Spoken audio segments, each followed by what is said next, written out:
settlements for defilement victims on the rise in Lejokuku-Krowo Municipal Assembly.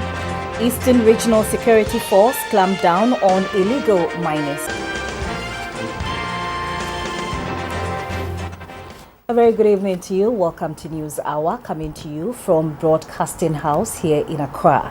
My name is Gifty Eji. I am Shelley, and Robert Fimpo Manso is our sign language interpreter for tonight. Now the stories. The Electoral Commission will from Friday 9th to Saturday 10th September 2016 exhibit the Provisional Voters Register for those who participated in the recently held NHIS re-registration and the Continuous Voter Registration exercise. The exhibition exercise will take place at all district offices of the Electoral Commission across the country. The exhibition of the Provisional Voters Register for prisoners will also take place concurrently on the prison premises for inmates who took part in the continuous registration exercise.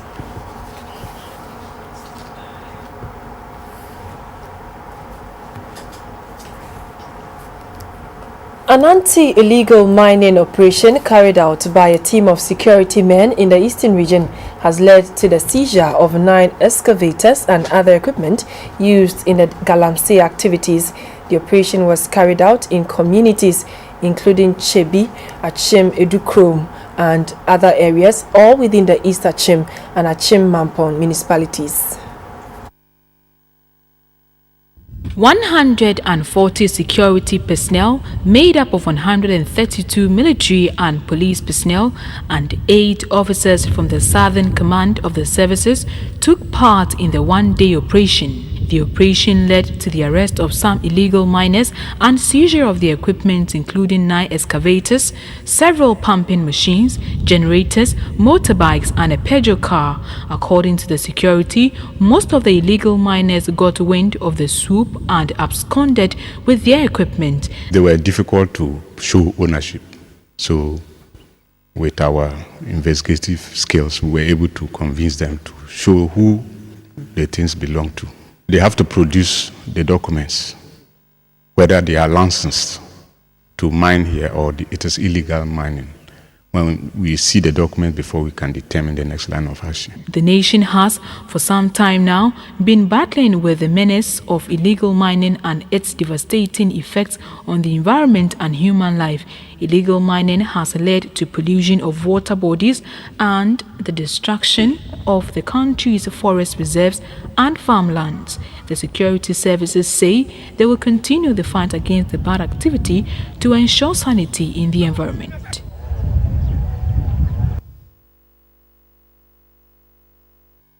Back to the capital, where the use of technology and the internet opens up many opportunities for a country's development.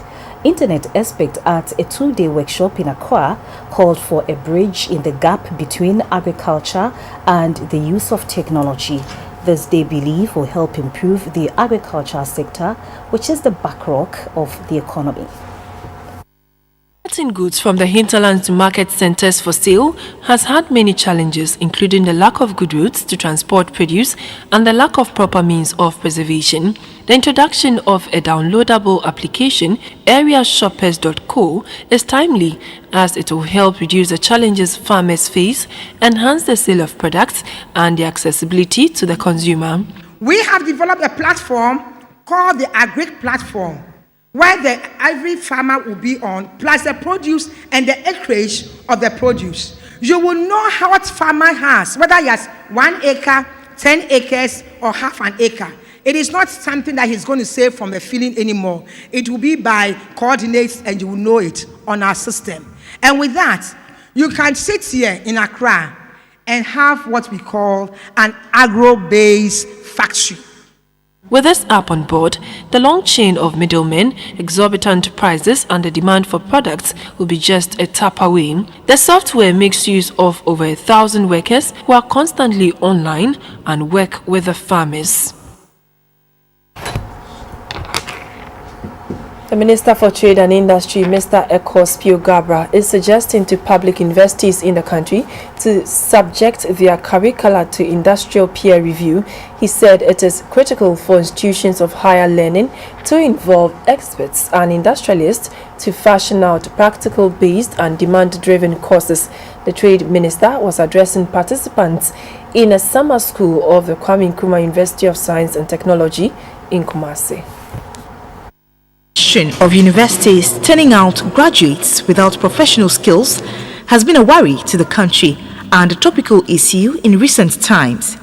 Emphasis has been on practical-based and demand-driven courses to make graduates relevant to the job market.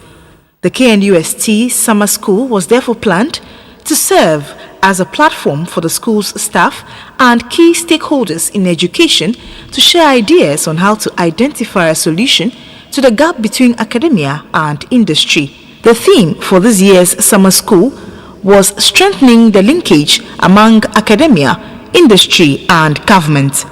The Vice Chancellor of the Kwame Nkrumah University of Science and Technology, KNUST, Professor Obri Danso, spoke about the importance of the theme for the summer school. It is heartwarming, therefore, to know that over the years, the university has had cordial relations with government and industry in this regard, but going forward, we intend to bring more impetus into this by vigorously implementing strategies for our research uptake agenda through the DRUSA program. The head of Quality Assurance and Planning Unit of KNUST, Dr. Christian Ejari, advocated the establishment of an industrial fund to stimulate and enhance sustainable collaboration between academia, industry and government. A lecturer at the University of Maryland Eastern Shore, USA, Professor Emmanuel Aqua, emphasized the need for a research funding for national development.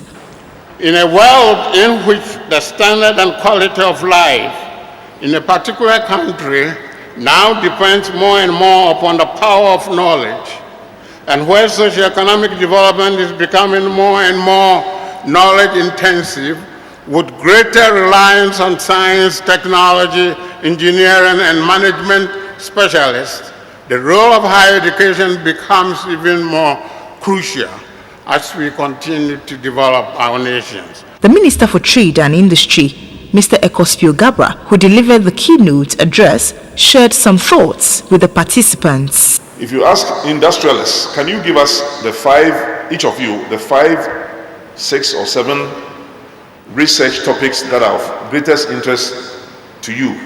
I'm sure many of those companies can give us 5 research topics that are of value to them.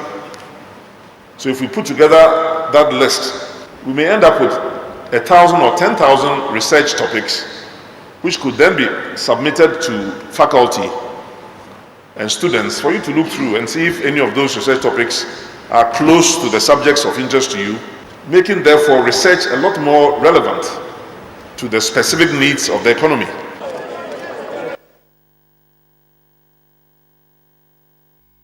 A documentary which highlights the educational challenges and abilities of visually impaired persons has been premiered in Accra. The title of the documentary is VIP, meaning Visually Impaired Persons. The documentary was put together by the Blind Cane Lead Foundation. The story of VIP centers on a blind boy, Gerald Ahin, who became a school prefect in Ukapimai School and vowed to win Ghana's presidential elections in 2052. The film also explores the education, achievements and challenges of visually impaired persons in Ghana and advocates for inclusive education and society for persons with disability.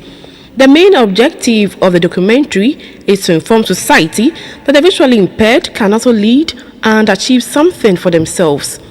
Here are some concerns raised in the documentary. Why would I have to be only a member of the National Council on the Board of Persons with Disabilities when I think I have capacity and expertise in other boards in Ghana?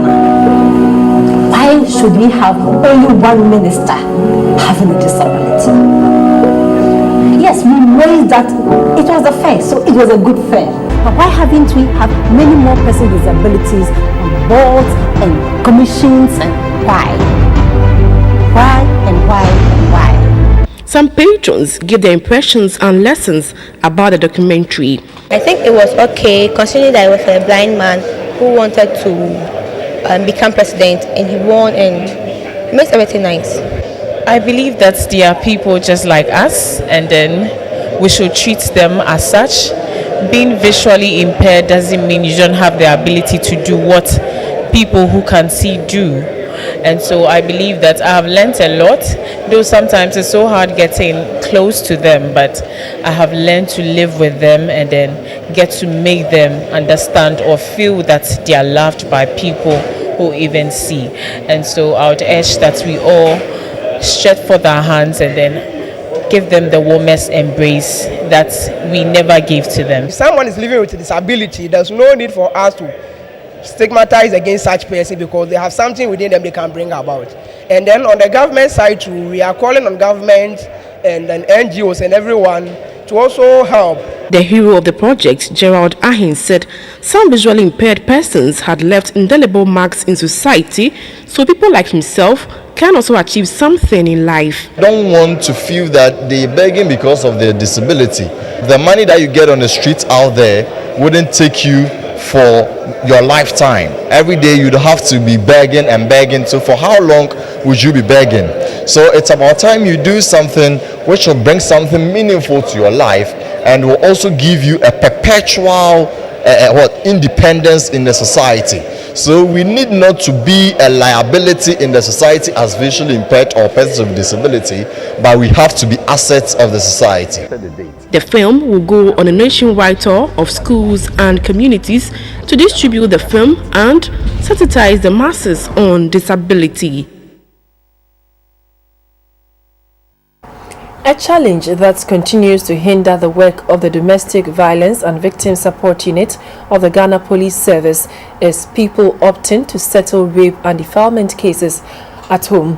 While some of these cases never get reported, majority of those reported get abandoned or withdrawn for out-of-court settlement along the way. This is the fate of some children at Teshi and its environs. Figures from the Health Directorate of the Lejekuku Municipal Assembly Lekma shows that parents accept money and allow defilement cases to be settled at home. Akpene Avo Ajaja reports. What is happening, and actually on the quiet, is we are having a lot of children being defiled in the communities along the sea, unfortunately by people in trust, people in authority. Can you imagine a 12-year-old being defiled by her own father? That is heartbreaking. You know, we have neighbors, most of them are neighbors, and the children are below 15 years. 14 of these girls currently, as I speak, are pregnant.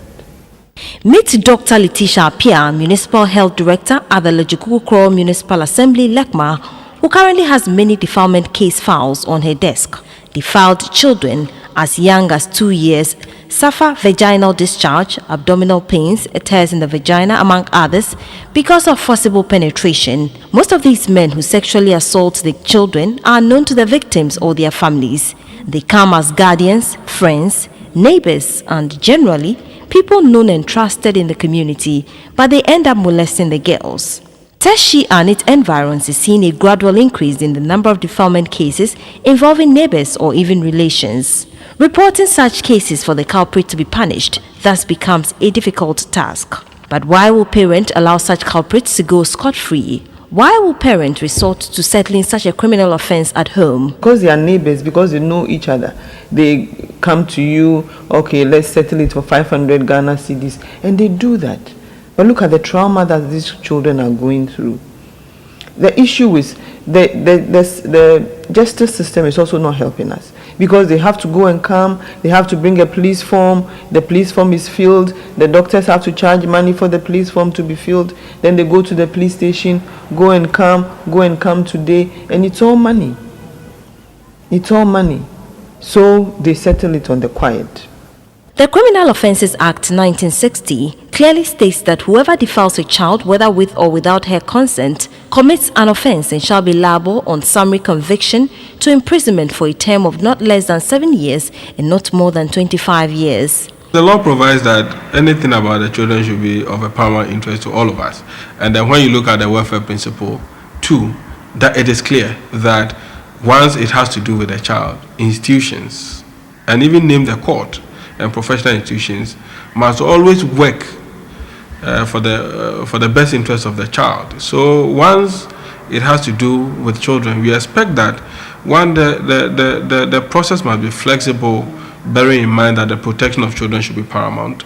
Two, with the services that we have to render to children must be fast and very speedy. There have been calls to make the justice delivery process easier and cheaper, especially for defiled victims. Support is also a major factor that can cushion the children from the physical and psychological trauma after their ordeal. Child rights advocates are calling for a name and shame approach to deter people from defiling children. Peneavo Ajaja, GBC24, Accra.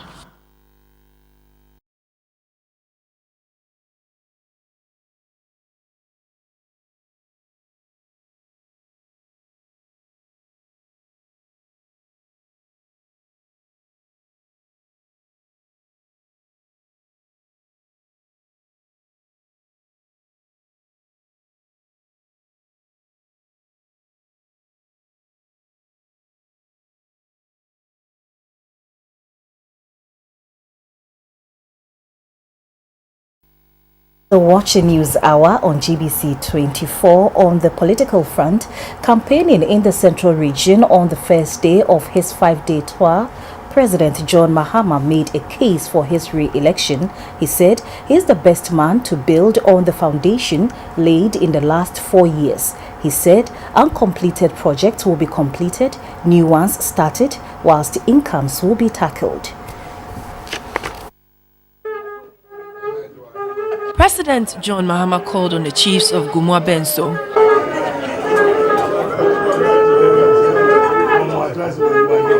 After the meeting with traditional rulers, he attended a rally. Many people thronged Gumua Benso for the rally.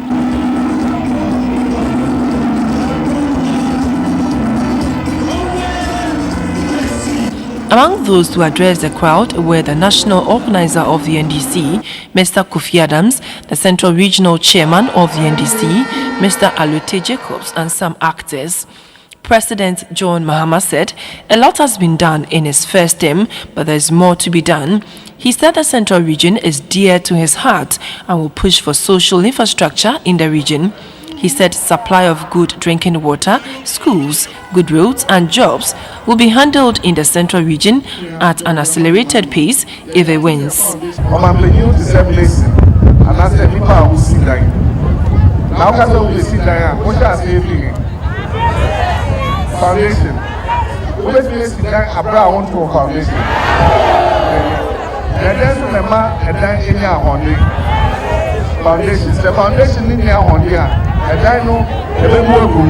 The NDC campaign team then moved to Agunas Redro. Here, the president addressed petty traders, assuring them of assistance. He said roads in Agunas Redro will soon be tarred with asphalt under the district roads improvement program.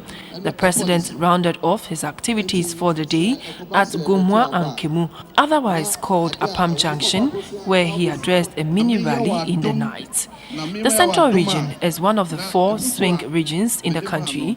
The NDC has won the Central Region on more occasions than any political party since the inception of the Fourth Republic in 1992.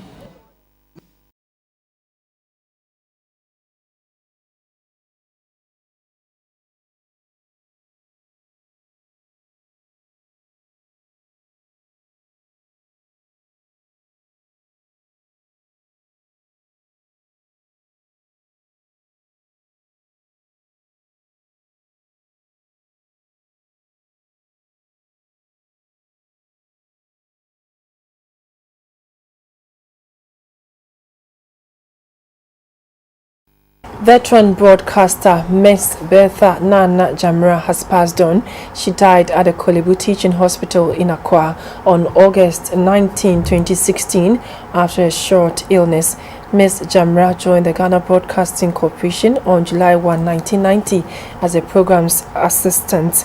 After serving for 5 years in the television division, she was transferred to radio division on the grade of a production assistant. She will be remembered for the hit program Music for You, a musical request program which made a lot of airwaves on GTV. Nana also hosted the morning show as a disc jockey on Radio 2. Nana is survived by a child.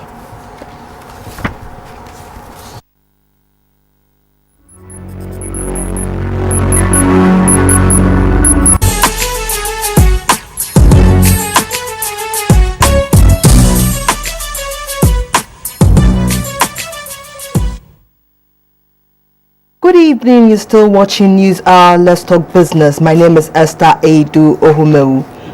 Cabinet has approved the creation of an oil palm development board at the second Africa Sustainable Oil Palm Conference in Accra. A Deputy Minister for Food and Agriculture, Dr. Ahmed Yakubu Hassan, said this move by government is a major step to regulate and improve oil palm production in the country. It is expected that the sector, when well managed, will contribute immensely to the nation's gross domestic product. The oil palm subsector is undoubtedly growing. Although the oil palm originated in Africa, the continent produces only 5% of the global need and consumes about 10% of the global production. The sector continues to suffer setbacks such as lack of training and production skills, deforestation, bad cultural practices, and conflicts over land, making it difficult for the sector to thrive. Future growth in the sector is expected to help close the continent's palm oil deficit and position the region as a net exporter. The Africa Sustainable Palm Oil Conference brought together oil palm farmers, experts, advisors, producers and other stakeholders in the sector to deliberate on how to promote best practices for oil palm sustainability while mainstreaming small-scale producers' ability to access the global market.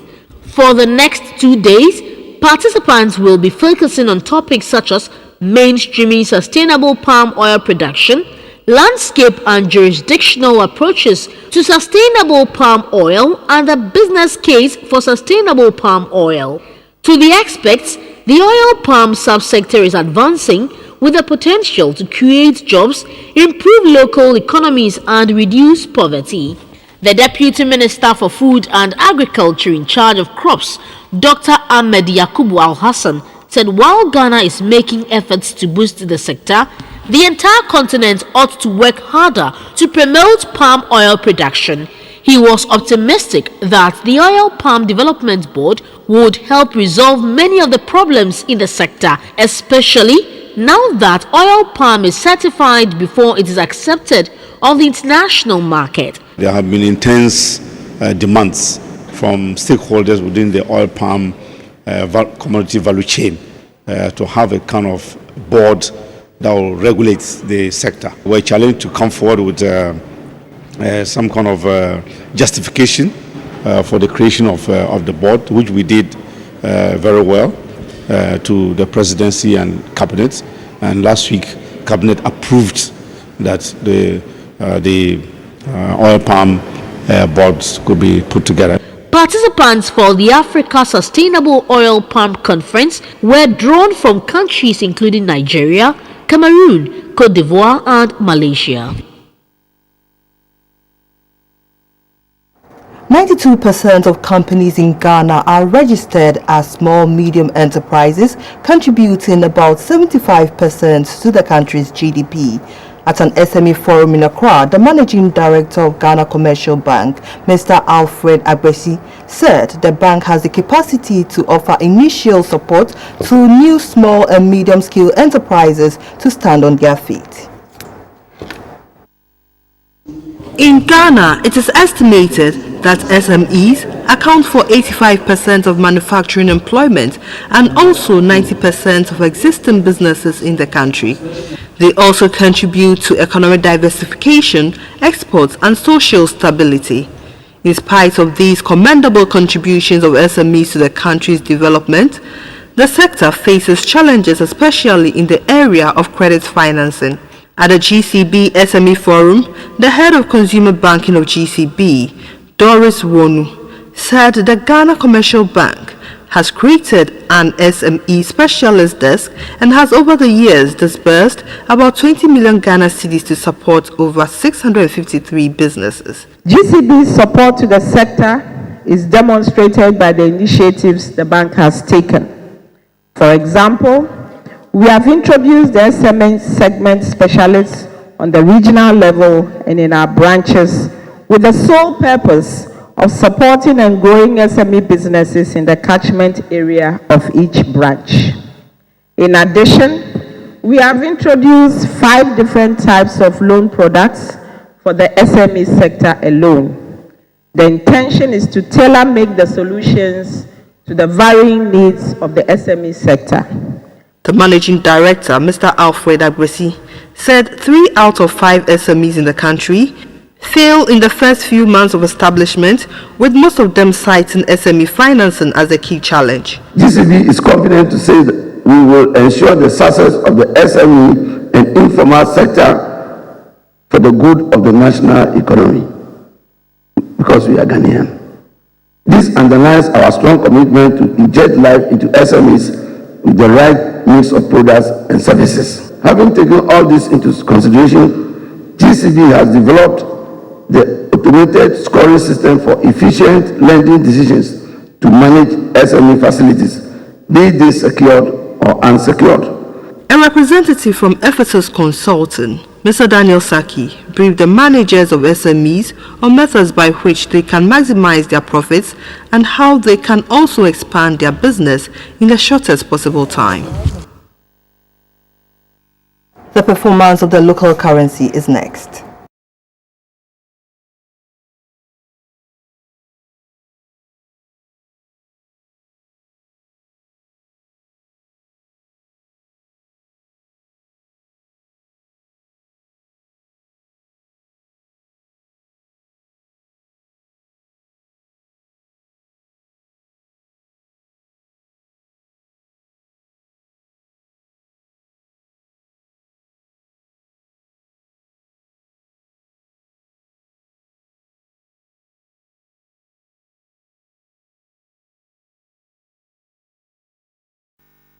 And now to the Commodity Board.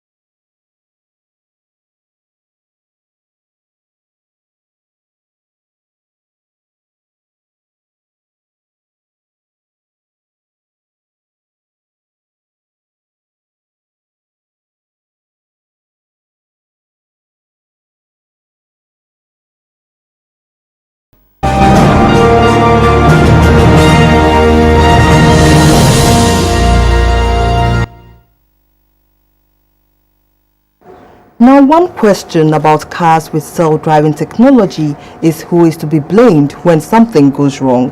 A legislation is to be approved in the UK to pinpoint if the insurer, manufacturer or the insured should be blamed.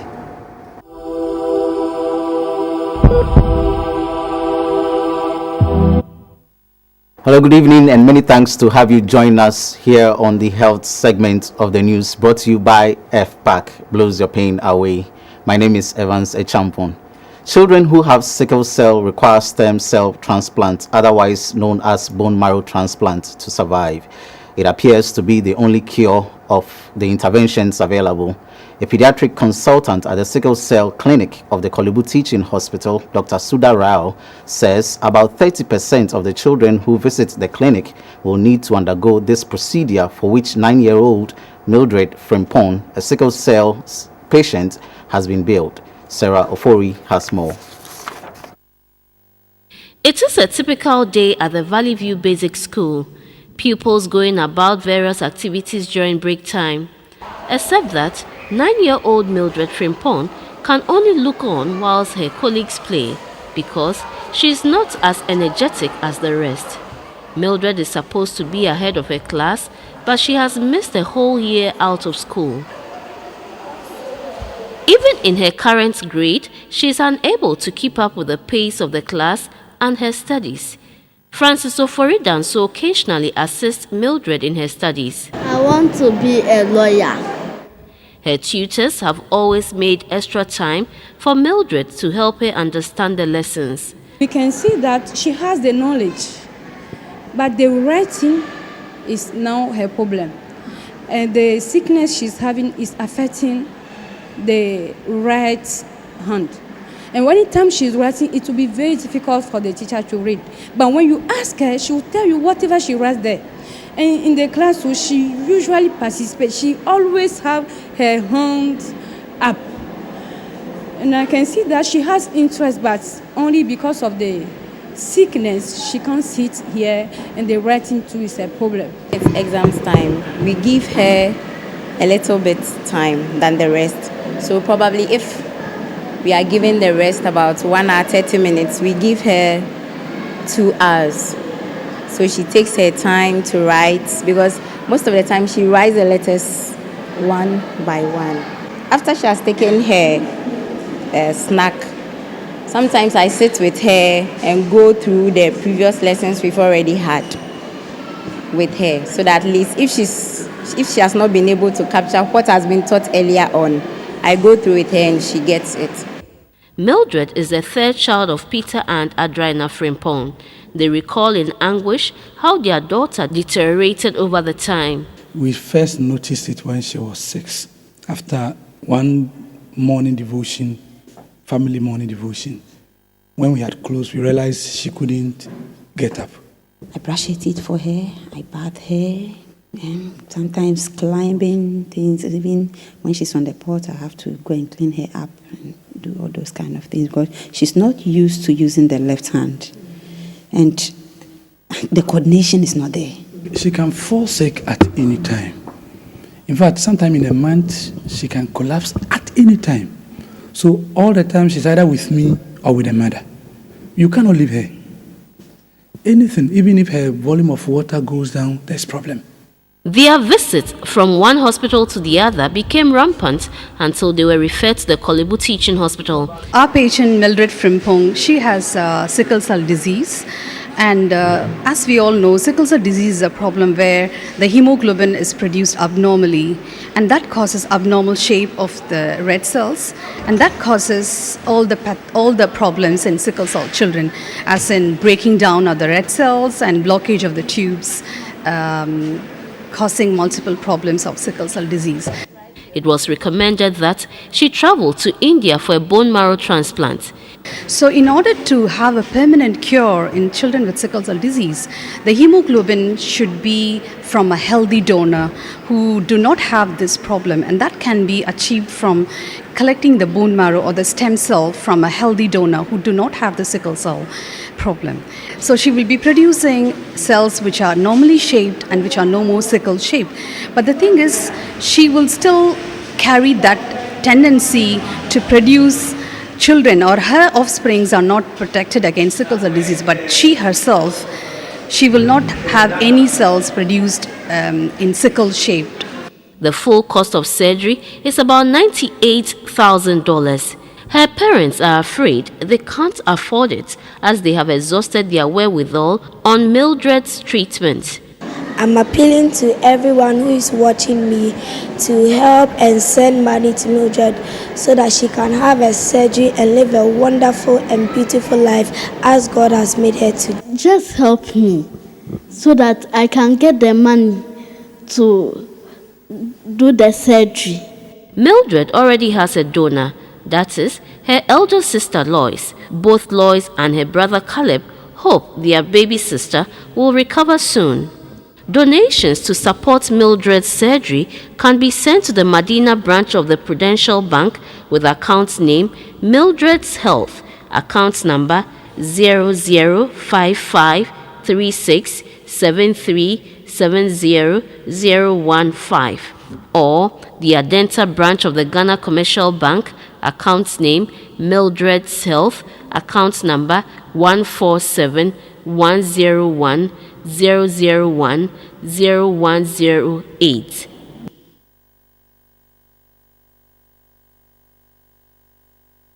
And that was Health Segment brought to you by FPAC. Sports is next.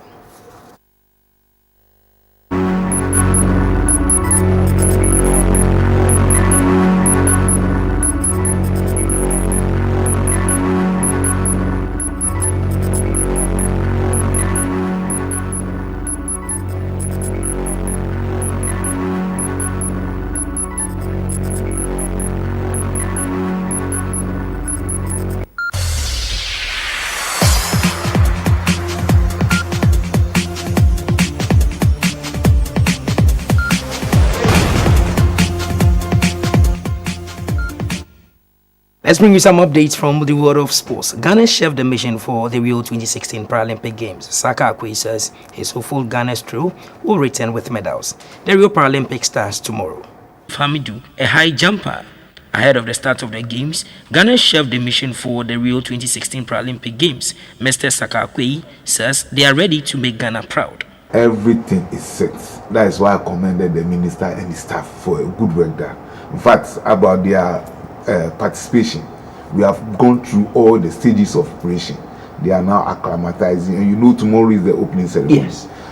We'll be there and make sure that Ghana wins. I can assure you that our athletes are doing very, very well. Whenever we travel, we bring medals. You know that. We brought 21 medals from yeah, 21 medals. But yesterday I showed the minister that we will definitely come home with medal. And I want to use your medium, your popular TV program, to assure Ghanaians. All we need from them is their prayers and support. Team Ghana, Ahua! Team Ghana, Ahua! Team Ghana, Ahua! Ahua! Ahua! The 2016 National Basic Schools Athletics Festival has ended at the Bonahafo region. The Ashanti region team won both the boys and girls categories. Senior High School Park hosted the 2016 edition of the National Basic Schools Athletics Festival. The HFC Bank sponsored event had athletes from all the 10 regions participating.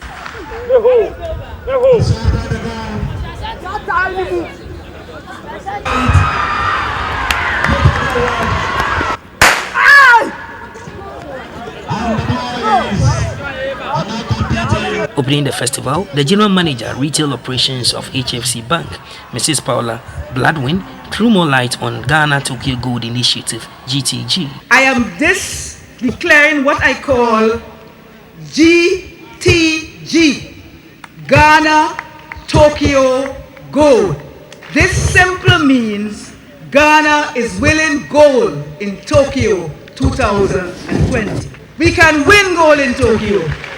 The past does not matter, neither does our current situation.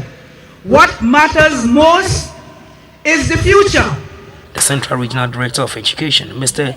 David Afram, said there is hope for athletics in the country. There are many factors that can account for our poor showings at past Olympic events. But I can say on authority that this was not a result of a lack of talent, but everything to do with the lack of financial support. Athletic talent is not in short supply. We have sports persons who possess world record-breaking potential, but they are often left to worry about funding instead of concentrating fully on their training. The two-day event saw a fierce contest in the 100 meters, 200, 400 and 800 meters. There was a battle in the high, triple and long jumps, shot put, javelin among others. At the end of the event, athletes from the Upper East region finished third after amassing 149 points. Greater Accra came second with 154 points. The contingent from the Ashanti region emerged the overall best team with 250 points. Athletes that distinguished themselves were presented with gold, silver, and bronze medals as well as certificates of participation. The maiden edition of the beauty pageant dubbed Nigeria's Most Beautiful Ghana 2016 has been launched in Accra. Nigerian Most Beautiful Ghana is an initiative to sell the culture and heritage of Nigeria to the world. The competition aims at giving Nigerian ladies in Ghana the platform to showcase the culture and heritage of Nigeria to the world. The contest is open to only Nigerians. Speaking to GBC24, the CEO of Nigeria's Most Beautiful Ghana 2016, Franklin Cole, enumerated the criteria for the competition. The winner of the pageant will be embarking on a couple of humanitarian projects with a special focus on breast cancer awareness in all the 10 regions of Ghana. This is our way of showing an appreciation and telling the host nation that we are grateful for the hospitality that we enjoy in their country. Mr. Abe Mesh, CEO of Abe Music Records, outlined the prizes for the competition. Abe Music Records is giving a deal of 1 year with whoever be the queen to have a car and drive to wherever he think he can go to. So that is my duty to do with the beauty pageant which we are holding for this year. This has been News Hour on GBC24. News tonight is at 10:30. Make a date with us. Thanks for watching.